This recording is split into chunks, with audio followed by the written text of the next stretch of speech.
I always thought betrayal would be loud, screaming, crying, doors slamming, but the night it happened to me, it was silent. I walked into my house and saw boxes that weren't mine, shoes by the door I'd never seen before, a suitcase leaning against my wall like it had every right to be there. My mom had used her emergency key to move my unemployed sister into my home while I was gone. No call, no warning, no permission. I didn't argue, I didn't beg. I called 911. 2 days later, she came back, this time with a locksmith. My name is Jessica. I'm 30 years old and I work in property management and asset evaluation. My job taught me something early on that most people learn too late.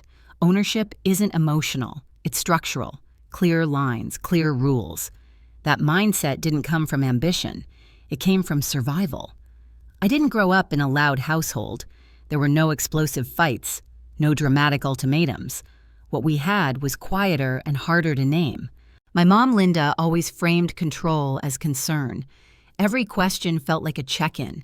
Every suggestion felt like instruction. And every pause carried an expectation I was supposed to sense without it ever being said out loud. I learned young that peace didn't come from honesty. It came from compliance, from choosing the right tone, from not pushing back too hard. Rachel, my younger sister, grew up differently. Where I learned to stand on my own, she learned to wait. Wait for help. Wait for something to change. Wait for someone else to solve the problem. She drifted from one unstable situation to another, always close enough to see what I built, never close enough to understand what it cost. By the time I bought my house in a large city, I didn't tell anyone at first. Not because I wasn't proud, but because pride felt dangerous in a family where success quietly rearranged the power balance. The house wasn't big or flashy, but it was mine. Every payment, every bill, every decision. When I finally gave my mom a spare key, I was very clear. I didn't soften it with jokes or reassurance. I told her that key was for real emergencies only, not visits, not convenience, not decisions made on my behalf. If I was unreachable and something serious happened, she could use it. Otherwise, that door stayed closed. She listened quietly, nodded once, said nothing. At the time, I mistook silence for understanding. A few months later, the tone started shifting. My mom came by more often, not to spend time with me, but to walk through my space. Her eyes lingered on rooms instead of photos. She opened doors I usually kept closed. She stood in the hallway longer than necessary. Once, while looking into the spare room, she said gently, "No one should live alone in a place like this." It didn't sound like a suggestion. It sounded like preparation. Then a relative mentioned casually that Rachel no longer had stable housing. Rachel never told me herself. She never asked for help. She never called. And that's when the pressure started feeling heavier, like something was already moving toward me quietly, without my consent. The work trip wasn't supposed to feel rushed. I had inspections lined up across the city, long days walking through properties that all smelled faintly of dust and fresh paint. It was familiar, predictable, safe. But by the second night, something sat heavy in my chest, the kind of unease that doesn't have words yet. I told myself it was stress. I finished early and drove home without telling anyone. The house looked normal from the outside. Lights off, quiet street, nothing broken. That almost fooled me. The moment I opened the door, the air felt wrong. Not dirty, not chaotic, just occupied. There were boxes stacked neatly along the wall, not rushed, not temporary. Shoes by the door that weren't mine lined up carefully like someone wanted them to belong there. A faint scent of a different detergent hung in the hallway, sharp and unfamiliar.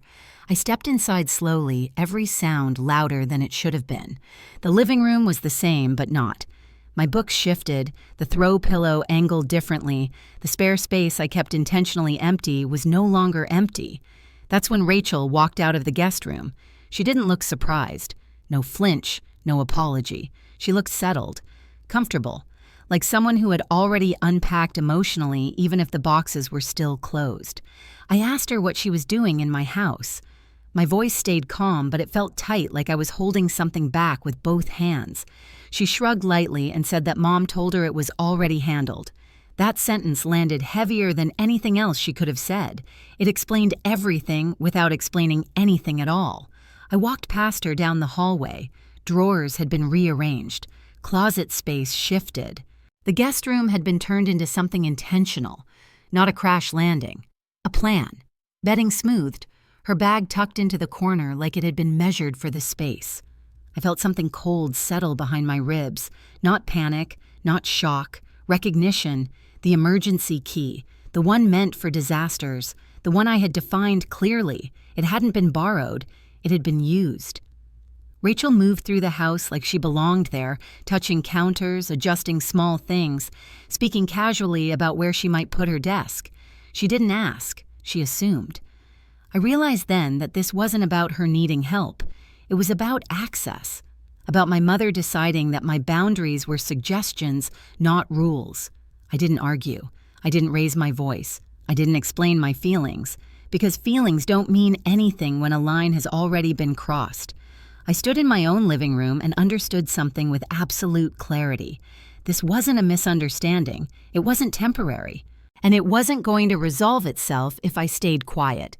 By the time I went to bed that night, I knew one thing for sure. If I didn't act, my home would stop being mine in ways I might not be able to undo. I didn't sleep much that night, not because I was afraid, but because my mind kept replaying the same realization over and over again. Silence had trained them. Every time I let something slide to keep the peace, it taught them that my space was flexible, negotiable, available. The next morning, I asked my mom to come over. When she arrived, she walked in like nothing was wrong, like this was just another family conversation she could steer with tone and timing. Rachel stayed close, quiet, her presence heavy without words. I didn't sit. I stood in the living room and spoke slowly, carefully. I told my mom that ownership wasn't emotional. It wasn't something blood could override. I reminded her what the emergency key was for. Not visits, not convenience, not decisions made in my absence. She smiled softly, the kind of smile that tries to calm a situation without actually changing anything. She talked about family, about responsibility, about how I had space and Rachel didn't, as if those facts automatically rearranged the law. Rachel added a few words, careful ones. She said it was temporary. She said she just needed time. She didn't ask. She framed it like a favor already granted. I listened until the room felt too tight to breathe in. Then I said one sentence that changed everything. You don't have permission to be here. The air shifted immediately. My mom's voice hardened. Not loud, but sharp.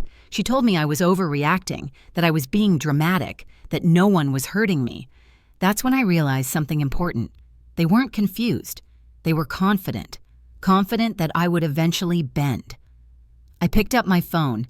My hand didn't shake. My voice didn't crack. I told the operator that people were inside my home without my consent and refused to leave. Saying it out loud felt surreal, like translating a private nightmare into something official. When the officers arrived, everything slowed down. Their questions were neutral, their movements measured. They asked for identification. They looked at documents. They listened. My mom tried to explain, tried to soften it, tried to reframe it as family misunderstanding. One officer explained calmly that family didn't cancel property rights, that entering without permission was trespassing. There were no handcuffs, no raised voices, just a formal warning and a clear instruction to leave. As they walked out, I thought that would be the end of it. Not because I trusted my mom to accept boundaries, but because I believed the seriousness of the moment would force understanding. After the door closed, the house felt hollow. Bigger, too quiet. I sat on the edge of the couch and waited for relief to arrive. It didn't. What I felt instead was something colder, a certainty that this wasn't over, that being warned wasn't the same as being stopped, that some people don't retreat when confronted. They regroup. 2 days later, I woke up to the sound of metal scraping against my front door. The sound wasn't loud enough to be dramatic. That's what made it worse. Metal scraped softly against metal, slow and deliberate, like someone working carefully instead of forcing anything. I lay still in bed for a few seconds, staring at the ceiling, listening. The sound came again, precise, intentional. My body reacted before my thoughts caught up. I reached for my phone without turning on the light and opened the security app. The porch camera feed loaded instantly washed in the pale glow of the motion sensor. My mom stood inches from my front door. Her posture was relaxed, arms loosely folded, not rushed, not nervous. Beside her, a man I didn't recognize crouched near the lock, a small black case open at his knees.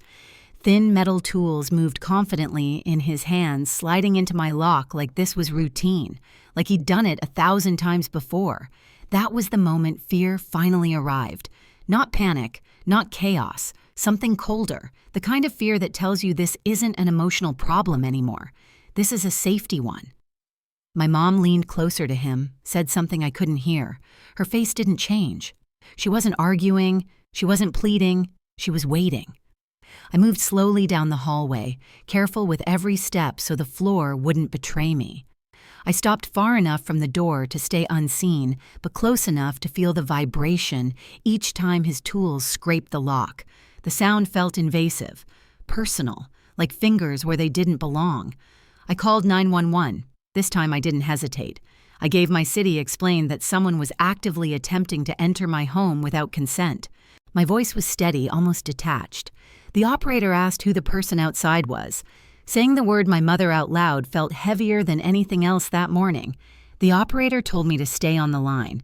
I stayed quiet, listening to the scraping grow more confident. The man adjusted his grip. The metal clicked softly. Red and blue lights flooded the porch before I heard the sirens. Everything happened fast after that. Commands cut through the quiet street, sharp and amplified. The man froze, then dropped his tools. Officers ordered him to the ground, his cheek pressed against the concrete, hands behind his back. My mom was pulled away from the door. One officer held her arm firmly while another spoke into a radio. There was no friendly tone this time, no warnings dressed as advice. Everything moved with a weight that hadn't been there 2 days earlier. I stayed inside. I didn't open the door. I watched everything through the camera feed as paperwork came out. Pens moved. Radios crackled. My mom spoke with frustration, not shame. She gestured toward the door like she still believed this was something she could explain away. I realized then that the first incident hadn't scared her. It had offended her. She didn't think she was wrong. She thought she'd been inconvenienced. After the lights faded and the street returned to silence, I stood alone in my hallway for a long time. My hands shook once the adrenaline wore off. When I finally sat down, my chest felt tight, like I'd been holding my breath for days. I didn't feel victorious. I felt alert. A week later, I understood why. I was clearing out the last of the things Rachel had left behind, not to preserve them, to erase them. I needed my house to feel like mine again, every drawer, every corner. In the back of a hallway closet behind a stack of folded blankets, I found a thin cardboard box I didn't recognize. Inside was an envelope, not mine, heavier than it looked. The papers inside carried my name, my address, clauses about long-term residency, references to payments, shared bills, permission to occupy. My signature was at the bottom. It wasn't my handwriting. I sat on the floor and stared at the pages until the words blurred. This wasn't overstepping. This wasn't entitlement. This was strategy. That afternoon, I met with a lawyer named Daniel. He didn't react dramatically. He read slowly, carefully. His jaw tightened with each page. He explained that if documents like these were ever filed even partially, someone could argue legal permission had been granted. That disputes like this didn't get solved quickly. They dragged through courts, drained time, drained money, drained peace. He told me silence was the most dangerous response in situations like this. That night, something inside me hardened into clarity. I stopped responding to messages. I didn't explain myself. I didn't argue. With Daniel's guidance, I started building a legal wall around my life. Formal notices, clear records, documentation that couldn't be twisted quietly. For the first time since this began, I wasn't reacting. I was preparing. The administrative review moved slowly, methodically. No shouting, no family drama, just forms, hearings, verification. The second police report changed everything. It established pattern, intent. When the decision came, it wasn't loud. My mom faced formal penalties and was legally prohibited from approaching or interfering with any property connected to my name. Rachel was barred from attempting to establish residency and left the city quietly soon after. I didn't follow where she went. I didn't need to. Back at home, I replaced every lock, reinforced every entry point. Cameras covered angles I'd never thought I'd need. Access became singular, controlled. The house felt different after that. Not warmer, not softer, safer. For a long time, I believed family meant tolerance. That patience was proof of love. I learned something else. Unprotected empathy teaches people how far they can go, and some people won't stop until the door is locked for good. The quiet that followed wasn't the kind people talk about when they mean peace. It was sharper, clean, like a room after everything unnecessary has been cleared out. I spent the next few days putting my house back together, not just physically, but deliberately. I wiped down surfaces that had been touched without permission. I reorganized drawers that had been rearranged. Each small action felt like reclaiming something that had been taken quietly. That's when I found the paperwork. It wasn't hidden well, just pushed back far enough that I might have missed it if I hadn't been thorough. Pages with my name, my address, language about long-term occupancy, mentions of shared payments and ongoing bills, a signature that looked close enough to pass at a glance, but wrong in every way that mattered. I didn't panic. I didn't confront anyone. I took it straight to Daniel. He confirmed what I already suspected. This hadn't been emotional. It had been calculated. If those documents had gone any further, my life could have shifted in ways that would take years to untangle. He helped me file formal protections, create a paper trail that couldn't be rewritten later, and close every door that had been left vulnerable. The outcome wasn't dramatic. There were no apologies, no reconciliation speeches. My mother received administrative sanctions and a clear legal restriction. Rachel had no path left to stay nearby. Distance did the rest.